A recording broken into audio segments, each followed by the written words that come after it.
সচিবালয়ের সামনে পুলিশের সাথে প্রাইম এশিয়া বিশ্ববিদ্যালয়ের শিক্ষার্থীদের ধাওয়া পাল্টা ধাওয়া হয়েছে। এ সময় গুলি ছোড়ে পুলিশ। যে আমাদের পুলিশ বাহিনী আগের রূপে ফিরে এসেছে। পুলিশ বাহিনীর মধ্যে এখনো সেই আওয়ামী লীগের গন্ধ রয়ে গেছে। পুলিশ বাহিনী এখনো ফেসিবাদের দোসর। এরকম এখানে দেখুন কি ভয়ঙ্কর পরিস্থিতি চলতেছে পুলিশের সাথে, অন্যদিকে কিন্তু শিক্ষার্থীরা রয়েছে মুখোমুখি ধাওয়া পাল্টা দেওয়া, এবং এই ধাওয়া পাল্টা দেওয়াতে কিন্তু অনেক কিছু হয়ে যায়। আপনারা সবকিছু দেখতে পারবেন, সেই রক্তাক্ত অবস্থা আপনারা এই যে দেখেন। মোটামুটি আমাদের 50%-এর উপরে শিক্ষার্থী আহত হয়েছে আজকে। কেন আমাদের উপর লাঠিচার্জ করা হলো, এইটাই আমরা আসলে জানতে চাই। পুলিশ তার আগের রূপে ফিরে এলো। কি সেই আগের রূপ? মানে পুলিশ কিন্তু আপনার জুলাই মাস থেকে কিংবা এই পর্যন্ত পুলিশ কিন্তু তার আগের রূপে কিন্তু আসতে পারে না। মানে সমন্বয়কারীরা কিংবা ছাত্ররা তাদের মন মতো যখন খুশি আপনার যমুনা ভবনে মনে করেন ঘেরাও করতো, কিংবা ঢুকে যেত, কিংবা অমুকের পদত্যাগ তুমুকের পদত্যাগ, এবং বাংলাদেশের আনাচে কানাচে একটা অরাজকতা সৃষ্টি কিন্তু এই সমন্বয় কিংবা ছাত্ররা কিন্তু চালিয়েই যাচ্ছিল। কিন্তু আজকে পুলিশ তার আগের রূপে ফিরে এলো এবং সমন্বয়কারী আর সাধারণ ছাত্রদেরকে ফুটবলের মতো ভোট দিয়ে মনে করেন লাত্তাতে শুরু করলো। শেখ হাসিনাকে দেশে আসা ফ্রাইকে আজকেই একজন বলতেছিল যে শেখ হাসিনা দেশে আসবে, তাই কেউ দেশে আসা ফ্রাইতে পারবে না। সচিবালয়ে পুলিশের সঙ্গে দাওয়া পাল্টা দেওয়ার মতো ঘটনা ঘটেছে। মঙ্গলবার দুপুর 2টার দিকে এই ঘটনা ঘটেছে। বিশ্ববিদ্যালয়ের একদল শিক্ষার্থী সচিবালয় গেটের ভিতরে প্রবেশের চেষ্টা করলে পুলিশ তাদের দাওয়া দেয়। এ সময় আহত হয়েছে একাধিক শিক্ষার্থী। বোঝাই যাচ্ছে আওয়ামী লীগ, যুবলীগ, ছাত্রলীগের কর্মীরা অবশ্যই এখন ছাত্রদের সাথে কি এটা পল্টি নেওয়া হচ্ছে, নাকি ছাত্রদের যে দাবিগুলা সেগুলোকে সরকার তারা যাদেরকে বসিয়েছে তারা অযৌক্তিক মনে করছে? এবং কেন শেখ হাসিনাকে তারা বা আওয়ামী লীগকে তারা বসাতে চায়? তারা মনে করে যে আমরা তো ডাইরেক্টলি যেতে পারবো না, তাহলে আমাদের এজেন্ট দিয়ে এই দেশটা যে স্বাধীন, শুধু নামে স্বাধীন থাকবে, বাস্তবে ভারতের কাছে পরাধীন থাকবে এই দেশ। এটাই মাস থেকে কিংবা এই পর্যন্ত পুলিশ কিন্তু তার আগের রূপে কিন্তু আসতে পারে না। মানে সমন্বয়কারীরা কিংবা ছাত্ররা। আসসালামু আলাইকুম রহমতুল্লাহ, সবাই কেমন আছেন? আশা করি সবাই অনেক অনেক ভালো এবং সুস্থ আছেন। সবাইকে স্বাগতম জানাচ্ছি আমাদের আরেকটি নতুন ভিডিওতে। প্রতিদিনের মতো আমি আপনাদের সিরিয়াত ফারুকি। দর্শক, আজকের ভিডিও টাইটেল এবং থাম্বনেল দেখে ইতিমধ্যে বুঝতে পেরেছেন কি বিষয়টা নিয়ে কথা বলবো। ভিডিওর শুরুতে আপনারা বেশ কিছু অংশ বিশেষ দেখেছেন, যেখানে বুঝতে পেরেছেন বর্তমানে দেশের যে চলমান পরিস্থিতি, দেশের যে বর্তমান অবস্থান, সেটা নিয়ে আমরা কিছু অংশ দেখে বুঝতে পেরেছেন আজকের ভিডিওটি কতটুকু গুরুত্বপূর্ণ হতে চলেছে। তাই সবাইকে আমি অনুরোধ করব দেশের বর্তমান পরিস্থিতি জানতে বা দেশের যে বর্তমান অবস্থা কি সেটা সম্পর্কে জানতে অবশ্যই আজকের ভিডিওটি আপনাদের জন্য অনেক অনেক গুরুত্বপূর্ণ। তাই সবাইকে অনুরোধ করব ভিডিওটি সবাই আশা করে ধৈর্য সহকারে শেষ পর্যন্ত দেখবে। দর্শক, আর বেশি কথা বলছি না, আমরা একটা ভিডিও প্রস্তুতির মাধ্যমে একটু বিস্তারিত দেখে আসবো। তার আগে আপনাকে ছোট্ট একটি অনুরোধ জানিয়ে রাখতেছে, যারা আমাদের ফারুকি অনলাইন ইউটিউব চ্যানেলটিতে এখনো নতুন আছেন প্লিজ দয়া করে আমাদের চ্যানেল সাবস্ক্রাইব করে সাথে থাকবেন। যারা ইতিমধ্যে সাবস্ক্রাইব করছেন তাদেরকে অসংখ্য ধন্যবাদ। যারা সাবস্ক্রাইব করেনি তাদের উদ্দেশ্যে একটি কথাই বলবো, আমাদের চ্যানেলের সাথে থাকুন, দেখতে ভালো লাগবে, ভালোবাসা একদিন হয়ে যাবে ইনশাআল্লাহ। আর বেশি কথা বলাচ্ছি না, আমরা একটু ভিডিও প্রস্তুতির মাধ্যমে একটু বিস্তারিত দেখি। তাদের মন মতো যখন খুশি আপনার যমুনা ভবনে মনে করেন ঘেরাও করতো, কিংবা ঢুকে যেত, কিংবা অমুকের পদত্যাগ তুমুকের পদত্যাগ, এবং বাংলাদেশের আনাচে কানাচে একটা অরাজকতা সৃষ্টি কিন্তু এই সমন্বয় কিংবা ছাত্ররা কিন্তু চালিয়েই যাচ্ছিল। কিন্তু আজকে পুলিশ তার আগের রূপে ফিরে এলো এবং সমন্বয়কারী আর সাধারণ ছাত্রদেরকে ফুটবলের মতো ভোট দিয়ে মনে করেন লাত্তাতে শুরু করলো। কেন? সেই ঘটনাটা কি? ঘটনাটি হচ্ছে আপনার ঢাকা বিশ্ববিদ্যালয়ের আপনার কোনো একটা অমুকের পদত্যাগ তুমুকের পদত্যাগ, কিংবা আমরা হব এইটা সেইটা, মানে এই ধরনের ঘটনাকে কেন্দ্র করে পুলিশ আর সাধারণ শিক্ষার্থীদের ভিতরে একটি সংঘর্ষ লাগে। মানে তারা আপনার রাস্তাঘাট সব কিছু মানে বন্ধ করে একটা মিছিল করতেছিল। মানে যখন খুশি তখনই মনে করেন রাস্তাঘাটে বসে যাচ্ছিল। মানে আপনার শনি নাই, রবি নাই, মঙ্গল নাই, বুধ নাই, মানে কোনো টাইম টেবল নাই।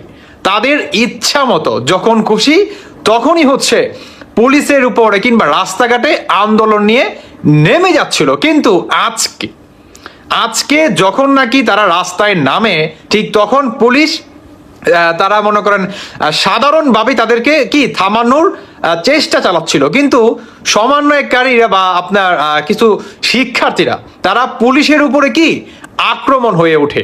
এখন তখনই আপনার পুলিশ এদেরকে ফুটবলের মতো, একদম ইনস্ট্যান্ট ফুটবলের মতো লাত্তাতে শুরু করে। কারণ অনেকেই জানেন যে পুলিশের উপরে ভাই যে পরিমাণ এই সমন্বয় কিংবা এই সাধারণ শিক্ষার্থীরা মানে আপনার মানে গণহত্যা, আপনার গণহারে মামলা, গণপিটুনি, কিংবা তুই পুলিশ, তোর জন্য আমি জীবন দেই নাই, তোর জন্য দেখ আমি গুলি খাইছি, তোরা আমারে গুলি করছো, মানে এই ধরনের ঘটনা কিন্তু আমাদের বাংলাদেশে চলমান। এইটাকে ঘিরেই আপনার বর্তমান বাংলাদেশের আজকের অবস্থা। তবে আমি মনে করি যে এই ঘটনার পরে যদি কোনো পুলিশ অফিসারকে গ্রেফতার করা হয় কিংবা চাকরি থেকে বহিষ্কার করা হয়, তাহলে আমি মনে করব যে এই সরকার আপনি 1 মিনিট থাকার যোগ্যতা রাখেন না। মানে আপনি তো থাকার যোগ্যতা রাখেনই না, কিন্তু আপনি যদি এদেরকে গ্রেফতার করেন তাহলে 1 মিনিট না, আপনাকে 1 সেকেন্ডের ভিতরে আপনাকে পদত্যাগ করতে হবে। কারণ উচিত শিক্ষা দিছে এদেরকে, উচিত শিক্ষা। অবশেষে পুলিশ কি একটা ঝাল মিটাইলো এদের প্রতি।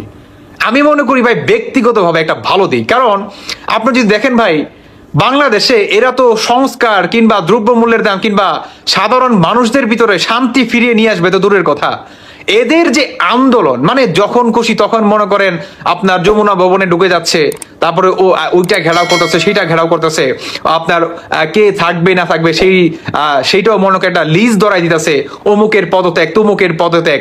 ইভেন কি আপনার আওয়ামী লীগের যারা নাকি সাধারণ শিক্ষার্থীরা আছে তাদেরকে মনে করেন বিভিন্ন প্রতিষ্ঠান থেকে বহিষ্কার করে দিচ্ছে। এত কিছু কেন? এত পাওয়ার কে দিছে? হ্যাঁ, কে দিছে? কারণ তোমরা শুরু থেকেই তোমাদের আন্দোলনটা ছিল একটা বাটপারি আর একটা হচ্ছে মিথ্যাচার দিয়ে ভরা। বর্তমান পুলিশ একটা উচিত শিক্ষা দিছে, দরকার ছিল এটা। কারণ এদেরকে যদি এখন পর্যন্ত লাগাম না ধরা হয় তাহলে এরা বাংলাদেশটাকে শেষ করে দিবে, শেষ। তাই আজকে পুলিশ যে এদেরকে ভোট দিয়ে মানে একদম লাথাইছে, হ্যাঁ একদম সেই লেভেলের ভাই, বিশ্বাস করেন।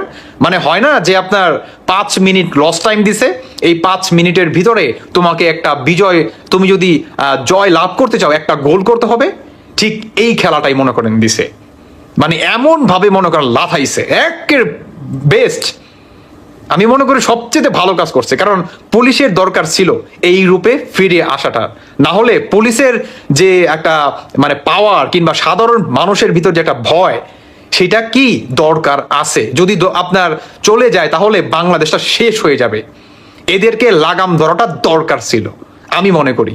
এখন আসিফ নজরুল কিংবা সার্জিস হাসনাত কিংবা ডক্টর ইউনূস ওই অফিসারদের উপর কিংবা পুলিশদের উপর যদি কোনো আপনার গ্রেফতার কিংবা তাদেরকে যদি চাকরি থেকে বহিষ্কার করে দেয়, তাহলে আমি পুলিশ ভাইদের দৃষ্টি আকর্ষণ করে বলতেছি, আপনারা সবাই মনে করেন পদত্যাগ করে ফেলবেন, সবাই চাকরি থেকে রিজাইন নিয়ে নেবেন। তাহলে দেখবো যে দেশ কারা চালায়, দেশ কোন বাবারা চালায় কিংবা কারা মনে করেন নিয়ন্ত্রণে আনে। কারণ দরকার আছে ভাই, এটা দরকার আছে। কারণ পুলিশের অধিকার এরা প্রতিনিয়ত কি কেড়ে নিচ্ছে, প্রতিনিয়ত। এরা ট্রাফিক মনে করেন সামলাচ্ছে, ওইটা সামলাচ্ছে। মানে তাদের এখন পড়াশোনা ভাল লাগতেছে না, তাদের এখন পড়াশোনা ভাল লাগে, তাদের ভাল লাগে কি ক্ষমতা, পুলিশের ক্ষমতা, এইটা ক্ষমতা সেইটা ক্ষমতা। আমি মনে করি বেস্ট হচ্ছে, best, one of the best যারা নাকি এই ঘটনাটা ঘটাইছে। পুলিশ অফিসার ভাইরা আপনাদেরকে সেলুট জানাই, সেলুট। কারণ আপনারা হচ্ছে বাংলাদেশের শান্তি রক্ষা বাহিনী, আপনারা শৃঙ্খলা বজায় রাখবেন, মানুষের ভিতরে শান্তি বজায় রাখবেন। আর আপনাদের জন্য সাধারণ মানুষের ভিতরে একটা ভয় কাজ করতে হবে, মাস্ট, জরুরি। তাহলে কি মানুষ শান্তিভাবে কিংবা আপনার কোনো উচ্ছৃঙ্খলা কাজ করতে পারবে না। বেস্ট কাজ করছে। আমি আপনাদেরকে একটা ভিডিও দেখাতে চাচ্ছি। আজকে সারাদিনের মধ্যে এই ভিডিওটা মেজর ডালিম ইস্যুর পাশাপাশি খুবই ভাইরাল, যে আমাদের পুলিশ বাহিনী আগের রূপে ফিরে এসেছে। পুলিশ বাহিনীর মধ্যে এখনো সেই আওয়ামী লীগের গন্ধ রয়ে গেছে, পুলিশ বাহিনী এখনো ফেসিবাদের দোসর, এরকম নানান বক্তব্য আমাদের পুলিশ ভাইদের উপর আসছে। কিন্তু ঘটনাটার প্রেক্ষাপট কি? এই ঘটনার পরে বেশ কিছু অ্যাক্টিভিটিস সারা বাংলাদেশে ঘটেছে, বিশেষ করে প্রাইভেট ইউনিভার্সিটির যারা শিক্ষার্থীরা আছেন তারা এই মুহূর্তেও, আমি যখন নিউজটি করছি একটু আগে দেখলাম তারা একটা লাইভ সংবাদ সম্মেলন করছেন। দেখেন, ছাত্রদেরকে আমরা বলতে চাই, ছাত্র জীবন মানে নিয়মানুবর্তিতা। জুলাই আগস্টের পরে আপনারা যা ঘটাইছেন, যেটা দরকার ছিল সেটা হয়ে গেছে। কিন্তু এখন আপনারা যদি মনে করেন যে আমাদের যখন যেটা মন চাইবে আমরা এটা করব, আমরা দৌড় দিয়ে সচিবালয়ে ঢুকা যাব, দৌড় দিয়ে আমরা গিয়ে কোনো একজন প্রিন্সিপালের রুমে ঢুকা যাব, আমাদের যা খুশি আমরা তাই করব, ভাই আমাদেরকে বাধা দেওয়ার কেউ নাই। আর পুলিশ যদি বাধা দেয় তাহলে পুলিশের গায়ে আমরা একটা ট্যাগ লাগাই দিব, ফেসিবাদের দোসর। পুলিশের ভেতরে এখনো সব আওয়ামী লীগ আর ছাত্রলীগ। পুলিশ অবশ্য আজকে যেভাবে পিটিয়েছে অনেকের কাছে বলছেন যে পুলিশ তার আগের রূপে ফিরে আসছে, বুটটুর জুতা দিয়া দুই একজনটা যে পরিমাণ লাথি মারছে, আবার এতটা মারাও কিন্তু উচিত হয়নি। কোথাও না কোথাও লাঠিচার্জ করছেন ঠিক আছে, কিন্তু 8-10 জন মিল্লা একটা ছাত্ররে থাকে না ফুটবলের মতন শটাইছে। তো এই ভিডিওটাতে কিন্তু আসলে সবাই খেপছে। এখন আসলে প্রেক্ষাপট কি? এখন তো ভাই মানে দাবি দেওয়ার যুগ চলছে। স্থায়ী ক্যাম্পাস এবং ট্রাস্টি বোর্ডের চেয়ারম্যানের পদত্যাগ সহ 9 দাবিতে দুপুরে জাতীয় প্রেস ক্লাবের সামনের রাস্তায় অবস্থান নেন আপনার প্রাইম এশিয়া বিশ্ববিদ্যালয়ের শিক্ষার্থীরা। সেখানে 30 মিনিট থাকার পর তারা শিক্ষা ভবনের দিকে চলে যান। এ সময় শিক্ষা উপদেষ্টার সাথে মানে আমাদের যে শিক্ষা মন্ত্রণালয়ের যে উপদেষ্টা আছেন সেই উপদেষ্টার সাথে সাক্ষাৎ করতে ভেতরে যান বিশ্ববিদ্যালয়ের শিক্ষার্থীদের পক্ষে 4 সদস্যের প্রতিনিধি দল। অন্যদিকে বাইরে অপেক্ষায় ছিল শতাধিক শিক্ষার্থী। তো যারা বাইরে অপেক্ষা ছিল ওই আগের মতন গেল 5 মাস পুলিশকে তো একটা মশামাছি মনে করছে মানুষ। আপনি দেখেন যে ধরে ধরে মারতেছে বিভিন্ন জায়গায়, এগুলো কিন্তু টলারেবল না। পুলিশ তাদের মনোবল হারানোর কারণে অনেক জায়গায় অপ্রয়োজনে তারা আসলে নিজেরও মারটার খাচ্ছে। বাট আজকে সম্ভবত পুলিশেরও ধৈর্যের বাঁধ ভেঙে গেছে। শিক্ষার্থীদের অতিরঞ্জিত বক্তব্য এবং ঠুসঠাস কথাবার্তার কারণে তারা প্রথমে তাদেরকে বোঝানোর চেষ্টা করছে, পরে দেখলাম হুইসেল, তারপরে সোজা অ্যাকশনে চলে গেছিল। আপনার লাঠিচার্জ করলে পুলিশ এবং শিক্ষার্থীদের মধ্যে ধাওয়া পাল্টা ধাওয়া, একটা পর্যায়ে আপনার মানে পুলিশকে সাউন্ড গ্রেনেড ছুড়তেও আমরা দেখেছি। আর পরিস্থিতি নিয়ন্ত্রণে 2 রাউন্ড ফাঁকা গুলিও ছড়েছে পুলিশ।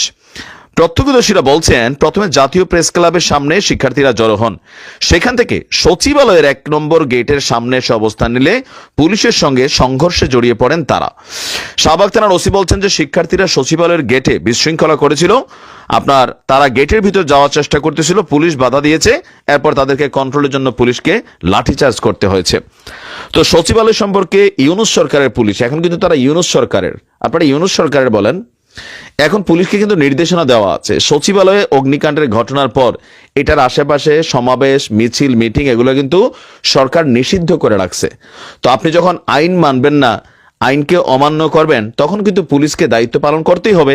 এখন পুলিশ যখন এই দায়িত্ব পালন করছে, ওই যে একটা বিচ্ছিন্ন ঘটনা ঘটছে, 2-1 জনকে ফুটবলের মতন শটাইছে, তো এগুলার পরে আমি যখন নিউজটা করছি প্রাইম বিশ্ববিদ্যালয়ের ছাত্ররা তারা কিন্তু আবার আপনার মানে এখন রাজপথে আছেন। তাদের বক্তব্য, তোমরা ঢাকা ইউনিভার্সিটি থেকে 2-4 জন উপদেষ্টা নিয়ে গেছো, আমাদের প্রাইভেট বিশ্ববিদ্যালয়ের একজন প্রতিনিধি তোমাদের এখানে আমরা চাই।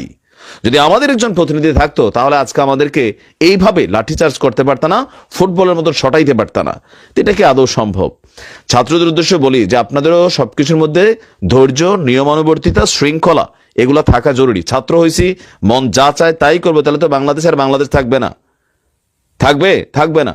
যে মেধা নিয়ে এত আলোচনা, এই যে সমন্বয়ক বা আমরা যারা ছাত্রদেরকে দেখছি গেল 6 মাসে মেধার দিকে আমাদের মনোযোগ কমে গিয়া রাজপথ বিভিন্ন দাবি দেওয়া প্রয়োজনে অপ্রয়োজনে দেশকে অস্থিতিশীল পরিবেশে কিন্তু আমরা তৈরি করতেছি। পুলিশকে কাজ করতে দিতে হবে, রুলস ভাঙলে পুলিশ মারবে ভাই, এটাই নিয়ম। অন্যায়ভাবে যদি পুলিশ কোথাও হাত তোলে সেটা আলাদা। সচিবালয়ের সামনে মিটিং, মিছিল, সমাবেশ যখন নিষিদ্ধ, আপনারা কেন যাচ্ছেন? আপনাদের প্রতিনিধি দল ভিতরে গিয়েছে, কথা বলতেছে, তাকে আসতে দিন। আপনাদের দাবি দেওয়া না মানলে আপনারা গিয়া অন্য জায়গাতে একটা প্রতিবাদ করেন, কিন্তু এখানে আপনাদের করতে হবে। আর পুলিশ ভাইদেরও বলি যে 2-1টা ঘটনা যেটা করছেন এটাও কিন্তু ঠিক না, কারণ এখন ক্যামেরাতে এসব ফুটেজ চলে আসে। তো দীর্ঘদিনের মনের ঝালটালও হয়তো 2-1 জন থাকতে পারে, পুষায় নিছে। যাই হোক, আমরা চাই না এমন পরিস্থিতি তৈরি হোক। আমাদের প্রধান উপদেষ্টা এমন একটি ভাব যে তাকে জোর করে আনা হয়েছে, ছাত্ররা রিকোয়েস্ট করেছেন, এই জন্য তিনি প্রধান উপদেষ্টা দায়িত্ব নিয়েছেন, সরকার পরিচালনা দায়িত্ব নিয়েছেন। যদি কোনো ব্যত্যয় ঘটে, যদি কোনো ব্যর্থতা আসে, তার দায়িত্ব কোনোভাবেই তার উপরে বর্তায় না। এবং তার কথাবার্তাতে সবসময় এমন একটি বিষয় প্রতিফলিত হয়। নিউজের সম্পাদক নুরুল কবির যে সাক্ষাৎকারটি নিয়েছেন সেটি নিয়ে অনেক বেশি আলোচনা হচ্ছে, সমালোচনা হচ্ছে। আমি নিজেও কথা বলেছি এই বিষয় নিয়ে। আর একটু কথা বলার প্রয়োজন মনে করলাম যে কেন এমন একজন ব্যক্তি আমাদের সরকার পরিচালনার প্রধান হিসেবে তিনি দায়িত্ব পালন করবেন, কি এমন প্রয়োজন তাকে। এবং তিনি হতে পারে, নিঃসন্দেহে তিনি একজন সম্মানিত ব্যক্তি, বাংলাদেশের জন্য বিরল সম্মান বয়ে এনেছেন, নোবেল বিজয় অর্জন করেছেন, সারা বিশ্ব তাকে চেনে, সারা বিশ্বে তিনি অন্যভাবে সমাদৃত। তাতে লাভটা কি? আমাদের রাষ্ট্র যদি না চলে, আমাদের সরকার যদি না চলে, সাধারণ মানুষের ভাগ্যের যদি কোনো পরিবর্তন না আসে, তাহলে কেন দিনের পর দিন এই সরকারকে রাখতে হবে? আমরা জানি না, তবুও এই সরকার রয়ে গেছে। পিছনের শক্তি কারা তা আমরা মোটামুটি জানি, যদিও অনেক ধরনের প্রশ্ন রয়েছে। আরেকটু আলোচনা করতে চাই তাকে নিয়ে।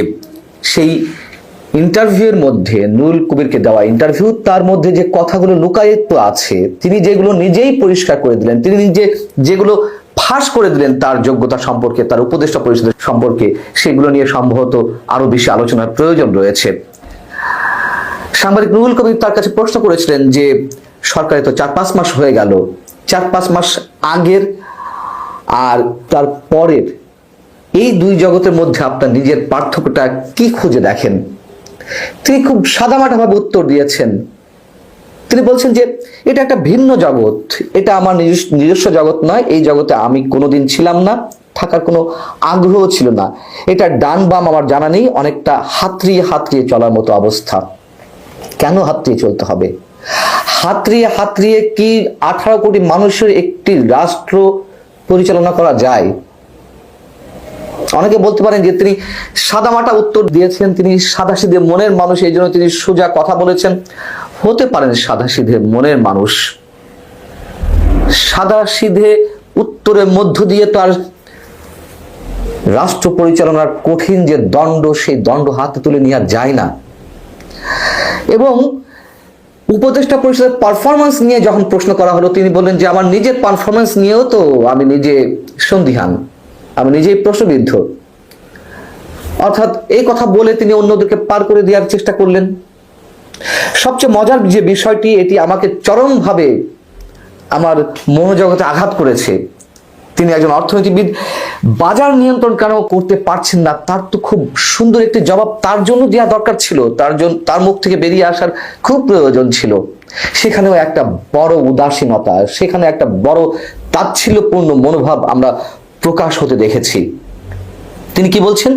আমরা তো সবকিছু করছি, কোন বাজারে উঠছে, কোন বাজার নামছে, এবং এগুলো আমরা দেখছি।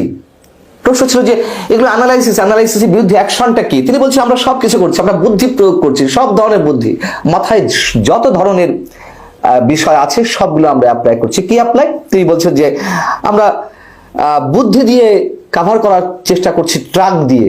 কি হাস্যকর উত্তর! যে খোলা বাজারে যে পণ্যগুলো নিয়ে যাওয়া হয় পিসিবির পক্ষ থেকে ট্রাকে করে, সেগুলো বাড়ানো হচ্ছে। এই জন্য প্রশ্ন করা হয়েছিল চাঁদাবাজি কেন ঠেকানো যাচ্ছে না। তিনি বলছেন যে নতুন দল চাঁদাবাজি করছে, কেন গ্রেপ্তার হচ্ছে না জানি না। কেন গ্রেপ্তার হচ্ছে না তিনি কেন জানবেন না? প্রশাসন তো তার হাতের মুঠোই, সব ধরনের প্রশাসন। এই যে ভয়ঙ্কর একটা উদাসীনতার পরিচয় তিনি প্রশ্নের উত্তরে দিয়ে যাচ্ছেন, তার কথার প্রতিটা শব্দের পরতে পরতে জড়িয়ে রয়েছে, আমরা এগুলোকে সহজভাবে মেনে নিতে পারছি না। এবং যখন বলা হলো যে এগুলো তো রাজনৈতিক দলের ছত্রছায়ায় কেউ না কেউ করছে, আপনি কি সেগুলোকে অ্যাভয়েড করছেন, রাজনৈতিক দলগুলিকে অসন্তুষ্ট করতে চাচ্ছেন না? তখন তিনি বলছেন যে আমরা আসলে ধরতে পারছি না, আমাদের চোখ অতটা পরিষ্কার না। সরকারের চোখ পরিষ্কার থাকবে না, গোয়েন্দা সংস্থার চোখ পরিষ্কার থাকবে না, সরকারের অধীনে পরিচালিত আইন শৃঙ্খলা রক্ষাকারী বাহিনীর কিংবা প্রশাসনের চোখ পরিষ্কার থাকবে না। চোখ পরিষ্কার থাকবে কার? সাধারণ মানুষের? কি অদ্ভুত সব উত্তর। এবং সিন্ডিকেট নিয়েও প্রশ্ন করা হয়েছিল, তারও কি আমি এই কথাগুলো নিয়ে আগে আলোচনা করেছি, তারপরেও করতে হচ্ছে। সাধারণ মানুষকে ভাবাচ্ছে তার এই উত্তরগুলো। তিনি সিন্ডিকেট নিয়ে প্রশ্ন করছেন যে আমরা তো সজাগ রয়েছি, আমাদের সজাগ থাকার কারণেই যে গুদামে মাল স্টোর করে রাখা হয় সেগুলো সরিয়ে আবার সিন্ডিকেট যারা করে তারা অন্য জায়গায় সরিয়ে নিচ্ছে। এতটাই তৎপর প্রশাসন, এতটাই তৎপর তিনি, এতটাই সরকারের তৎপরতার কারণে সিন্ডিকেট যারা করে তারা মাল এক জায়গায় নিয়ে আরেক জায়গায় সরিয়ে নেওয়া হচ্ছে, আবার এক জায়গায় লুকিয়ে ফেলা হচ্ছে। টম অ্যান্ড জেরি খেলা চলছে। আমরা তো টম অ্যান্ড জেরি খেলা দেখতে চাই না। এই রাষ্ট্র পরিচালনা তো টম অ্যান্ড জেরি খেলা নয়।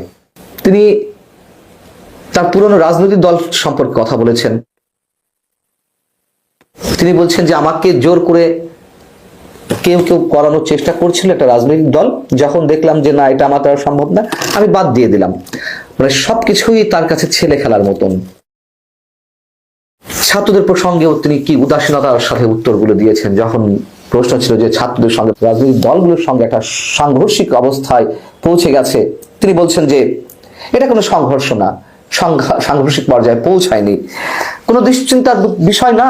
নুরুল কবির প্রশ্ন ছিল, তিনি বলছেন না, এটা কোনো দুশ্চিন্তার বিষয় নয়। রাজনৈতিক দলগুলো যে চাপ দিচ্ছে বারবার নির্বাচনের নির্দিষ্ট সময় ঘোষণার জন্য, তার উত্তর কি হবে? তিনি বলছেন রাজনৈতিক দলগুলো ওইভাবে বলেই, আবার আমার সামনে যখন আসে তখন তারা অনেক সম্মান নিয়ে কথা বলে, তা তো ওই টোনে কথা বলে না। তার মতন একজন বিজ্ঞ ব্যক্তি, একজন সম্মানিত ব্যক্তি যদি এইভাবে কথা বলেন, একটা মানুষ যখন সামনে যায় তখন সম্মান প্রদর্শন করেই কথা বলতে হয়, এবং যারা তার উপস্থিতির বাইরে মাঠে ময়দানে নানান ধরনের রাজনৈতিক বক্তব্য দিচ্ছেন, তারাও নিশ্চয় তাদের বক্তব্যের মধ্যে দিয়ে তার প্রতি অসম্মানটা ফুটিয়ে তুলছেন না। কিন্তু স্থান কাল পাত্র ভেদে তো সময় বুঝে তো মানুষের বক্তব্যগুলো উপস্থাপিত হয়। ওনার সামনে গিয়ে রাজনৈতিক দলের নেতারা সমীহ করে কথা বলছেন, সম্মান দিয়ে কথা বলছেন, আর তিনি ভেবে নিচ্ছেন রাজনৈতিক দলগুলো মাঠে ময়দানে যা বলছে আসলে সেটা ঠিক নয়, আমার সামনে যা বলছে সেটাই ঠিক। এইভাবে চলতে পারে না, এইভাবে ভাবনাগুলো প্রকাশ করা ঠিক নয়। আর কোনটা ঠিক বেঠিক, আপনি কি বললেন না বললেন, সবচেয়ে বড় কথা হচ্ছে আপনার অদূরদর্শিতার পরিচয় দিয়েছেন, আপনার অযোগ্যতার পরিচয় দিয়েছেন, আপনার অদক্ষতা অনভিজ্ঞতার পরিচয় দিয়েছেন, নিজে অকপটে স্বীকার করেছেন যে ভয়ঙ্কর একটা অস্থির সময় বাংলাদেশ রয়েছে, সেই বাংলাদেশের সরকার পরিচালনা করবে ডক্টর মোহাম্মদ ইউনূসের মতন উদাসীন একজন সম্মানিত, আমি অবশ্যই সাথে সম্মান শব্দটা জুড়ে দিচ্ছি, উদাসীন কিন্তু সম্মানিত ব্যক্তি, অথবা সম্মানিত কিন্তু উদাসীন ব্যক্তির নেতৃত্বে শেখ হাসিনাকে দেশে আসা ফ্রাইকে আজকেই একজন বলতেছিল যে শেখ হাসিনা দেশে আসবে, তাই কেউ দেশে আসা ফ্রাইতে পারবে না, কারণ শেখ হাসিনার জন্য নাকি জ্যাক সুলিভান কোথায় আসছে, ইন্ডিয়াতে আসছে। শেখ হাসিনাকে কিভাবে বাংলাদেশে ফেরানো যায়, শেখ হাসিনার নামে মিথ্যা মামলা হচ্ছে, এইগুলা কিভাবে বাতিল করা যায়, কিভাবে দেশে ফেরানো যায়, এই পরামর্শ দেওয়ার জন্য জ্যাক সুলিভান আমেরিকা থেকে আসছে ইন্ডিয়াতে। জ্যাক সুলিভানকে তো আপনারা সবাই চেনেন, নিরাপত্তা উপদেষ্টা আমেরিকার, আপনার হোয়াইট হাউসের সেকেন্ড ক্ষমতাধর ব্যক্তি তিনি, প্রেসিডেন্টের পরে তার অবস্থা। সেনাকে আসছে ইন্ডিয়াকে বলতে যে কিভাবে শেখ হাসিনাকে বাংলাদেশে ব্যাক করানো যায়। মানে ওই যে আমি বলি না যে মানুষ ওই যে স্বপ্ন দেখে, যখন ভেসে চলে যায় খড়কুটা নিয়ে মানে ভেসে থাকার চেষ্টা করে। এখন আওয়ামী লীগের অবস্থা হয়েছে এটা, এই আওয়ামী লীগ কিনা শেখ হাসিনা বলছে না যে 20 ঘন্টা জার্নি করে আমেরিকাতে যাব না। এখন আওয়ামী লীগ বাংলাদেশের রাজনীতি করতে পারবে কি পারবে না, সম্পূর্ণ আমেরিকার উপর নির্ভর, সম্পূর্ণ। মনে করেন যে বাংলাদেশে আওয়ামী লীগ সাংগঠনিক ভাবে এতটাই দুর্বল হয়ে গেছে, এতটাই ভেঙে পড়ছে, এখন বিদেশি শক্তি ছাড়া আওয়ামী লীগের কোনো শক্তি নাই। আপনারা দেখছেন ছাত্রলীগের অবস্থান, ছাত্রলীগ প্রতিষ্ঠাবার্ষিকী কিভাবে পালন করছে, চিনাই যায় না। ওদের নিষিদ্ধ সংগঠন, সন্ত্রাসী সংগঠন, এটা প্রমাণ দিচ্ছে, কারণ সন্ত্রাস তো কখনো ওই চেহারা দেখায় না, ওদের অবস্থা তাই হয়ে গেছে। এটা কথা হচ্ছে আল্লাহর মায়ের দুনিয়ার বাইরে একটা কথা, কি একটা কথা আছে যে আল্লাহ ধরে না, কিন্তু ধরলে কাউকে ছাড়ে না। আওয়ামী লীগকে ধরছে, আওয়ামী লীগকে ধরে বসছে, তোরা যেটা করছিস সেটার জন্য আল্লাহ ধরে বসছে। আজকে বিদেশি শক্তির উপর সম্পূর্ণ নির্ভর হয়ে গেছে। শেখ হাসিনা ওবায়দুল কাদের বলতো যে আমাদের বিদেশি কোনো প্রভু নাই, আমাদের বিদেশি প্রভু লাগে না। পাচার নিচে চেয়ার থাকলে কত কথাই বের হয়, চেয়ার সরে গেলে কোনো কথা আর মুখ দিয়ে বের হয় না। কোথায় তোমাদের সেই অহংকার? আজকে ছাত্রলীগের নেতা এই ধরনের কথা বলতেছে, যে যুবলীগের নেতা এই ধরনের কথা বলতেছে, সেই ছাত্রলীগ যুবলীগই কিনা। এই যে আপনার পিটার ডিহাস, তারা বলছিল জব করে খেয়ে ফেলবে, আর জব করে তারা খায়, বলছিল না? ইরান কি বলছিল মনে আছে আপনাদের? পিটার হাসকে নিয়ে কত হাসাহাসি করছিল যে পাতি হাঁস, ওইসব গড়ে না তারা। আজকে সেই পাতি হাঁসের দেশ আমেরিকার উপর নির্ভর হয়ে গেছে।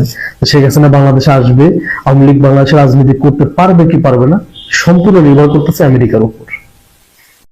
জ্যাক সুলিভান এই জন্য আসছে। কত বড় স্টুপিড হলে ধরনের কথা বলতে পারে। বর্তমান জো বাইডেনের সরকার ডক্টর মোহাম্মদ ইউনূসকে পছন্দ করে। জো বাইডেন যাওয়ার পরে নাই সিদ্ধান্ত হবে। এখন জ্যাক সুলিভান আসলে কি শেখ হাসিনার পক্ষে কথা বলবে, নাকি ডক্টর মোহাম্মদ ইউনূসের পক্ষে কথা বলবে? কত বড় স্টুপিড, চিন্তা করেন। ওদের এই বোকামির জন্য ওদের এই পতনটা হয়েছে। ওরা বিশ্বাস করতো সে শেখ হাসিনার ক্ষমতার জীবনে তো নিতে পারবে না, ওরা এটা বিশ্বাস করতো। ওই যে টাইটানিকের অবস্থা হয়েছিল, এটা বলছিল টাইটানিক জীবনে ডুববে না, টাইটানিক ডুবে গেছে, সেম অবস্থা হয়েছে আওয়ামী লীগের। ওরা বিশ্বাস করতো এটা যে শেখ হাসিনা জীবিত থাকা অবস্থায় ক্ষমতা কেউ নিতে পারবে না, আর জীবিত হয়ে গেলে আরো বেশি ক্ষমতা ধরা হবে আওয়ামী লীগ, এটা মনে করছিল ওরা। কিন্তু শেখ হাসিনার জীবিত অবস্থায় পতন হয়েছে। ইতিহাসে কোনো স্বৈরাচারের এত ভয়ঙ্কর পতন হয় নাই যে পতন শেখ হাসিনার হয়েছে। সিরিয়ার প্রেসিডেন্ট পালাই গেছে, এত ভয়ঙ্কর পতন হয় নাই। এই যে শ্রীলঙ্কা পালাই গেছিল, এত ভয়ঙ্কর পতন হয় নাই যেটা বাংলাদেশে আওয়ামী লীগের হয়েছে। আর এই আওয়ামী লীগ স্বপ্ন দেখে বাংলাদেশে ফিরে আসবে। ভাই স্বপ্ন দেখ, ওই যে খড়কুটা ধরে দেশে একটু বেঁচে থাকার চেষ্টা কর, তবে স্বপ্ন ভালো করে এটাই যে আওয়ামী লীগ বাংলাদেশে পুনর্বাসন হইতে পারবে না। অনেকটা কইয়ের তেল দিয়েই কই ভাজতে হচ্ছে আমাদের বর্তমান সরকারের যে টেকনিক বা পদ্ধতিটা। রাষ্ট্রপতিকে রাখার মধ্যে অনেক দিকের পজিটিভিটি আছে। রাষ্ট্রপতিকে যদি সরিয়ে দেওয়া হতো তাহলে আজকের দিনে যে অ্যাকশনে রাষ্ট্রপতি যাচ্ছেন সেই অ্যাকশনটা কে নিতেন? প্রশ্ন তো স্বাভাবিকভাবে যে অন্তর্বর্তী সরকারের প্রধান উপদেষ্টা ডক্টর মোহাম্মদ ইউনূস তিনি তো প্রধানমন্ত্রীর পদমর্যাদাতে আছেন। তো রাষ্ট্রপতির মর্যাদাটা তো সবার উপরে, একটা সুপ্রিম পাওয়ার কিন্তু এখানে কানেক্টেড। বিশেষ করে একটা বড় যে সংস্কারের ইস্যু আছে বা বড় বড় কিছু ইস্যু আছে, যেমন ধরেন আমাদের বিচারপতিদের ইস্যুগুলা। আওয়ামী লীগ সরকার সর্বশেষ 2016-17 দিকে একটা কাজ করার চেষ্টা করছিল, এটা পলিটিক্যাল উদ্দেশ্যেই করছিল, যে ধরেন প্রধান বিচারপতি বা সুপ্রিম কোর্টের যারা বিচারপতিরা আছেন, জুডিশিয়াল বিচারপতি, আরো বড় বড় যে পদে যারা আছেন, তাদেরকে নিয়োগ এবং অপসারণের ক্ষমতাটা এটা রাজনৈতিক সরকারের হাতে মানে পার্লামেন্টে নিতে চেষ্টা করেছেন। তো পার্লামেন্টে নিলে কি হবে? এই দেশে গত 17 বছর পার্লামেন্টে বিপরীত দল বলতে কোনো কিছুই ছিল না। সো স্বাভাবিক সেখানে গেলে এটা অনেক কিছুই করা যেত। কিন্তু সুপ্রিম কোর্টের বিচারপতিরা বিষয়টা কিন্তু বুঝতে পারে এটাকে খারিজ করে দিয়েছিলেন। সরকার তখন আরো একটা রিভিউ করছিল, খারিজ করে দিয়েছেন। এই পাওয়ারটা বেসিক্যালি রাষ্ট্রপতির হাতে থাকে। সুপ্রিম কোর্টের প্রধান বিচারপতিকে অপসারণ, নিয়োগ, পাশাপাশি আরো অনেক বিচারপতি আছেন যাদেরকে বাদ দেওয়া, বহিষ্কার করা বা সামহ তাদের জায়গা থেকে অপসারণ করা, মানে এই পাওয়ারটা রাষ্ট্রপতির হাতে। আপনার এই বৈষম্য বিরোধী আন্দোলনের ছাত্ররা আমরা সম্ভবত যদি দেখি গত 16 অক্টোবর বেশ কয়েকজন বিচারপতিদের পদত্যাগের দাবিতে হাইকোর্ট ঘেরাও কর্মসূচি পালন করেছিল। তো ওই দিনই হাইকোর্ট বিভাগের দলবাজ এবং দুর্নীতিবাজ বিচারপতিদের পদত্যাগ দাবিতে, তো দলবাজ দুর্নীতিবাজ এখানে তারা যে শব্দ, তো দলবাজ তো বিএনপির মধ্যেও আছে, বাট ওই সময় তাদের দাবি ছিল যেটা আওয়ামী লীগের পন্থী যারা বিচারপতি আছেন তাদের পদত্যাগ দাবিতে তৎকালীন সময় একটা বড় ধরনের বৈঠক হয়েছিল। শিক্ষার্থীদের দাবির মুখে আমরা দেখেছিলাম যে সেদিন বিকেলে সুপ্রিম কোর্টের রেজিস্ট্রার জেনারেল আজিজ আহমেদ বলছিলেন হাইকোর্ট বিভাগে 12 জন বিচারপতিকে প্রাথমিকভাবে কোনো বেঞ্চ দেওয়া হচ্ছে না, তবে হাইকোর্ট বিভাগের কোন 12 জন বিচারপতি তাদের নামটা কিন্তু প্রকাশ করেনি। এখন আসলে আসেন দিন শেষে অ্যাকশন শুরু হয়েছে। অভিযুক্ত বিচারপতিদের বিরুদ্ধে ওঠা নানান অভিযোগের তদন্তের নির্দেশ দিয়েছেন রাষ্ট্রপতি মোহাম্মদ শাহাবুদ্দিন চুপ্পু। সুপ্রিম কোর্ট প্রশাসনের এক বিজ্ঞপ্তির মাধ্যমে আমরা এই তথ্য দেখছি যে আগামী সপ্তাহে ওই বিচারপতিদের বিষয়ে তদন্ত কার্যক্রম শুরু করবে সুপ্রিম জুডিশিয়াল কাউন্সিল। তো সুপ্রিম জুডিশিয়াল কাউন্সিলে আপনার কারা কারা কাজ করছেন আমরা যদি দেখি, এখানে আপনার নিয়ম অনুযায়ী রাষ্ট্রপতি সুপ্রিম জুডিশিয়াল কাউন্সিলের সুপারিশকে বাস্তবায়ন করবেন। তদন্ত শেষ হওয়া বিচারপতিদের প্রতিবেদন সহ সুপ্রিম জুডিশিয়াল কাউন্সিলের সুপারিশ রাষ্ট্রপতির কাছে যাবে, তিনি এরপর এটা নিয়ে ব্যবস্থা নেবেন। তো গত বছর নভেম্বরে সুপ্রিম কোর্ট প্রশাসনিক বিজ্ঞপ্তিতে ষোড়শ সংশোধনী রায়ের পরে সুপ্রিম জুডিশিয়াল কাউন্সিল গঠন করা হলে ওই কাউন্সিলে কয়েকজন বিচারপতিদের তথ্য যাচাই বাছাইয়ের কাজ শুরু হয়েছিল, যেটা এখনো চলমান। এরপর গত 4 ডিসেম্বর আপনার সুপ্রিম জুডিশিয়াল কাউন্সিলের মাধ্যমে বর্তমানে বেশ কয়েকজন বিচারপতির আচরণের বিষয়ে। তো প্রিয় দর্শক, এই বিষয়টা নিয়ে আপনার মতামত জানাবেন কমেন্ট সেকশনে, আর আমাদের চ্যানেলটিতে এখন নতুন থাকলে অবশ্যই চ্যানেলটি সাবস্ক্রাইব করে সাথে থাকবেন। আর কে কোথা থেকে আজকের ভিডিওটি দেখেছেন অবশ্যই দ্রুত কমেন্টে জানিয়ে ফেলুন। ধন্যবাদ সবাইকে। আল্লাহ।